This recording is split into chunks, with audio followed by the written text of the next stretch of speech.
नमस्कार back to our channel friends. मैं सबका अपने चैनल स्टॉक्स फॉर लाइफ पे बहुत स्वागत करता हूँ। टीएफएल फैमिली डेफिनेटली बस मैं तेरे पास दो स्टॉक कवर करने वाला हूँ जिससे मुझे लगता है कि डाउन साइड रिस्क बहुत ही मिनिमम है।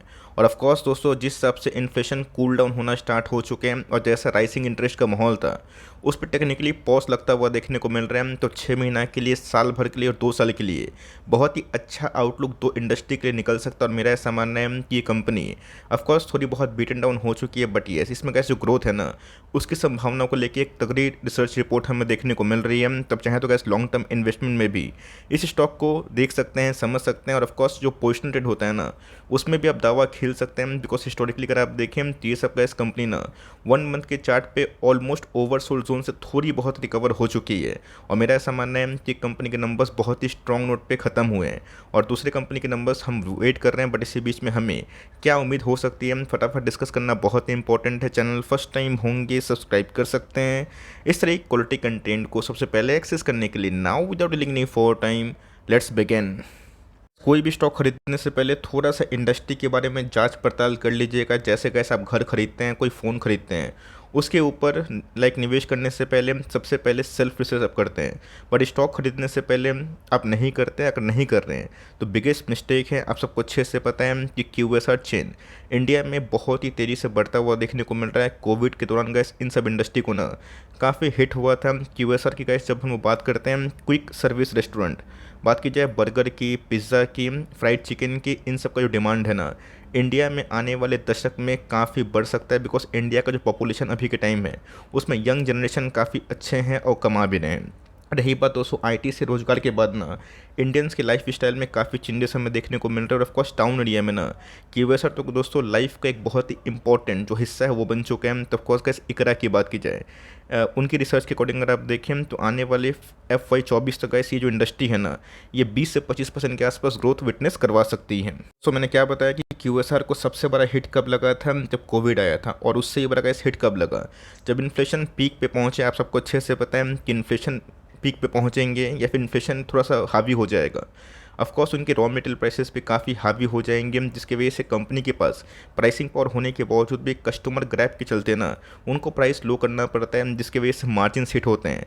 कोविड के बाद की जाए इसको लेके बड़ी डेवलपमेंट हमें देखने को मिल रही। इकरा की मानी जाए, उनको ऐसा लगता है कि अगर कोविड का पॉज नहीं हुआ, कोविड का वेव नहीं आया और जैसे जो इन्फ्लेशन है वो कूल डाउन हुआ और जो इंटरेस्ट रेट है उसमें रिजाइम देखने को मिले, तो ऑफकोर्स कैसे तीनों का जो फल होगा ना QSR पे काफ़ी हद तक पॉजिटिव हो सकता है। अगर आप देखें फाइनली गैस हमने फतह पा ली है एक ऐसे डेडली डिजीज़ को लेके जिसने पूरे वर्ल्ड में काफ़ी आतंक मचाया। अनफॉर्चुनेटली दोस्तों बहुत लोगों ने अपनी जान सॉरी टू से गंवाई, बट यस अभी के टाइम अगर आप देखें तो WHO ने बोल दिया कि Covid over as global health emergency. तब समझ सकते हैं कैसे कोविड कोविड कोविड निफ्टी 532 ये सब टारगेट देने वाले गायब हो गए, कोविड भी गायब हो गया। तो सेम गैस अभी के टाइम जो ही प्रॉब्लम है ना उसका सोल्यूशन फाइंड आउट करना बेहद इंपॉर्टेंट हो जाता है। तो कोविड जाने से गैस रेस्टोरेंट्स की बात की जाए हॉल सिनेमा घरों की, बात की जाए ट्रेन्स की, बात की जाए हवाई अड्डे की, टूरिज़्म की, बैग इंडस्ट्री की, इन सब को बहुत ही बूस्ट मिलेगा। और QSR की बात की जाए उनको भी दोस्तों इन सब न्यूज़ से ना काफ़ी हद तक हिट मिल सकता है। इस हिसाब से गैस इन्फ्लेशन जल्दी ही काबू हो जाएगा। इंडिया की बात की जाए 6% के लगभग हो चुका है, 6.2% के आसपास आप कंसिडर कर सकते हैं, जहाँ पे RBI बोलते भी है कि 4 से लेकर 6 रखना है।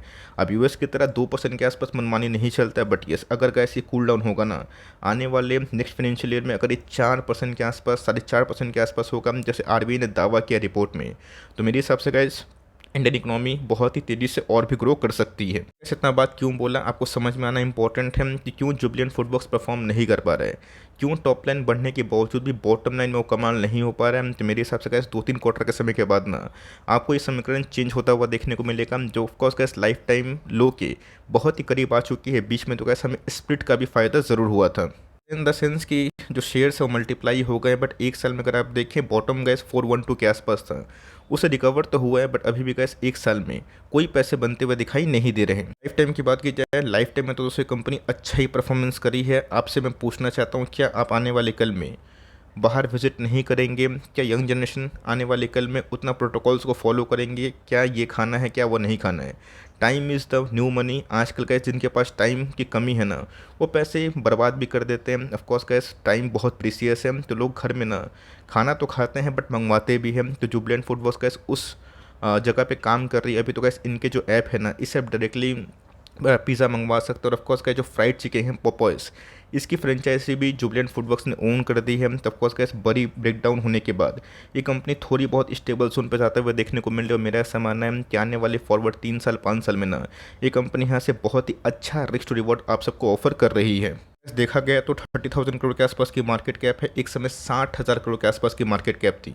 बट एफ ने कहा जो खेल खेला इस कंपनी ने ना, पूरा चार्ट पैटर्न डिस्ट्रॉय कर दिया, बिकॉज एफ ने भारी मात्रा में बिकवाली करी। तो एफ भाग्य हैं तो आएंगे भी, बट एक बार गैस इनके प्रॉफिटेबिलिटी में ना एकदम एबनॉर्मल बूस्ट मिलेगा तब। और मुझे लगता है कि जिस हिसाब से गैस जुबलेंट फूडवर्क्स का 18 महीना का एक्सपेंशन प्लान है, ये ग्रोथ विटनेस करवा रहे हैं। तो एक साल लो से गैस बहुत नहीं भागा है, थोड़ी बहुत बाउंस बैक हो गई है। बट एक साल हाई की बात की जाए उससे मैसिव डिक्लाइन में है। लाइफ टाइम हाई की बात की जाए 9 950 का स्टॉक 465 के आसपास मिल रहा है। 73 का पी है, जो गैस थोड़ा सा एक्सपेंसिव है बट कंपनी में मोनोपोली है। और पिज़्ज़ा में गैस ये अपने आप में ही एक अनसंग किंग है। बट आर की बात की जाए, आर की बात की जाए, दोनों गैस 20% से ऊपर है। प्रॉब्लम कहाँ पे हो गई ये बहुत ही इंपॉर्टेंट है कि टॉप लाइन तो गैस कंपनी के बढ़ रहे हैं, बट बॉटम लाइन की बात की जाए उसमें थोड़ी बहुत उछाल हुई है। बट इससे काम नहीं चलेगा। जो कंपनी हाई पी कमांड करती है उससे मार्केट को कुछ अलग एक्सपेक्टेशन होता है।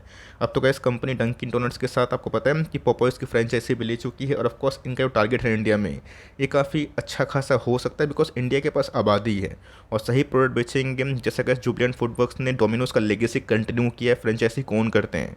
तो ऑफकोर्स गैस मुझे लगता है कि वीबीएल और डोमिनोज या फिर जुबलेंट फूडवर्क्स आने वाले कल में बाउंड टू ग्रो हो सकता है।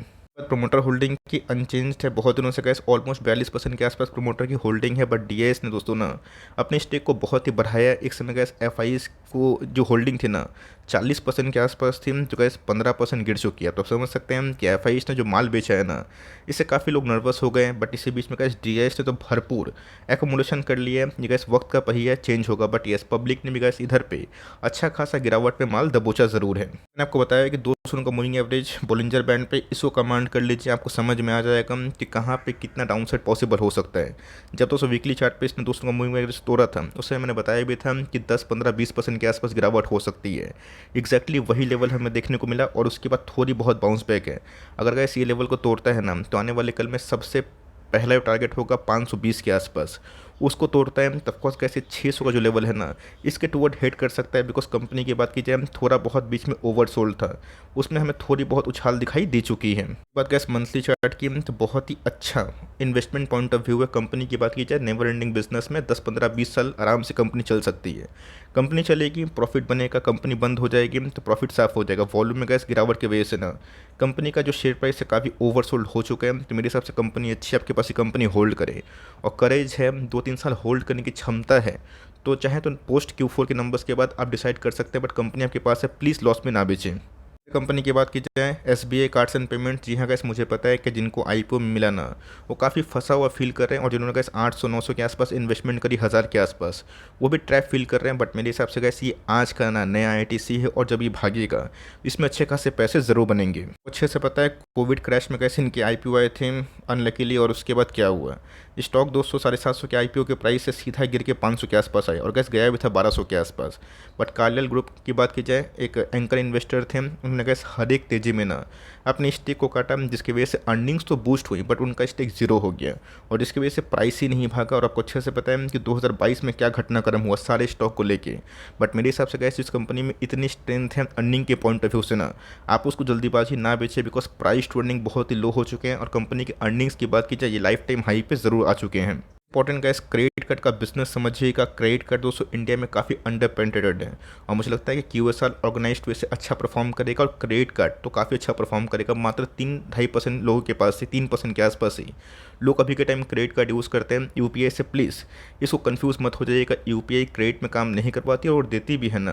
तो इस इंडस्ट्री में गैस काफ़ी ग्रोथ है। हर एक अमेरिकन के एक कार्ड, मतलब एक लोग के पीछे ना 3 क्रेडिट कार्ड होते हैं। और मेरे हिसाब से गैस अल्कोहल और सिगरेट से भी ज़्यादा खतरनाक होता है क्रेडिट कार्ड, क्योंकि आप खर्च तो कर देंगे बट रीपेमेंट के समय ना आपको काफ़ी प्रॉब्लम होगा। तो ऑफकोर्स गैस ये जो एडिक्शन है ना लोन पे लेके काम करना, ये गैस हम समझते हैं, आप समझते हैं, बट युवा नहीं समझते हैं। और ना ही लोग दोस्तों पूरे इंडिया के मास समझते हैं। लोग को पैसे की तंगी होगी, लोग खर्च करेंगे और बाद में रिपे भी करेंगे, बट जब तक उनको समझ में आएगा तब तक ये सब कंपनी काफ़ी अच्छा परफॉर्म करेगी। तो मेरे हिसाब से गैस क्रेडिट कार्ड का बिजनेस कल भी एवरग्रीन था, आज भी है, कल भी रहेगा, बिकॉज आपके पास पैसे रहेंगे ना, आप खर्च करेंगे। तो ऑफकोर्स अगर रेट हाइक नहीं हुआ, उसमें कट डाउन हुआ, तो ऑफकोर्स ये बहुत ही लो ब्याज दर पे आपको पर्सनल लोन देंगे, स्पेंडिंग पावर लोगों की बूस्ट होगी।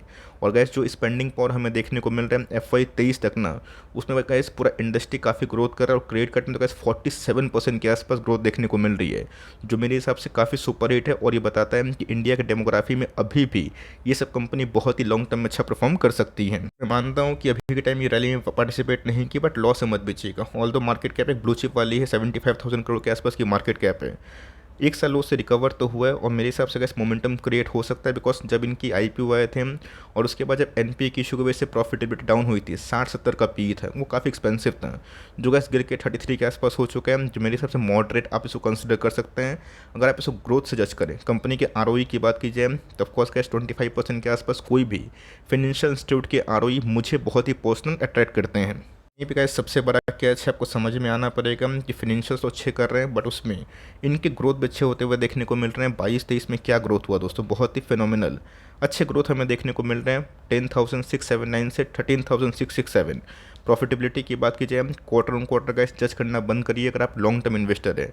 देखिए कि ईयरली परफॉर्मेंस कैसे हैं। तो कंपनी ने गैस 2022-23 का फिनेंशियल ईयर ना बहुत ही स्ट्रॉन्ग नोट पे ख़त्म किया, और जिसकी वजह से गैस इनकी EPS 13 से 23 हो चुके हैं। बट गैस IPO के बाद ये कंपनी बिल्कुल भी कमाल नहीं पहुंचा पाई है। गैस वही फंडा हमें देखने को मिल रहा है। आपको समझ में आना बेहद इंपॉर्टेंट है कि हमें कौन से स्टॉक में क्या फ़ायदा मिल सकता है। अब जिनको ITCX में परेशान कर रहा था, IGLX में परेशान कर रहा था, बहुत सारी कंपनीज एक समय बहुत परेशान कर रही थी, उनके पैसे बने बट समय देना पड़ा। यस, ये गैस पूरा जो IPO है फ्लॉप हुआ था, बट कंपनी ख़राब नहीं है, कंपनी काफ़ी ग्रोथ पाथ पे है।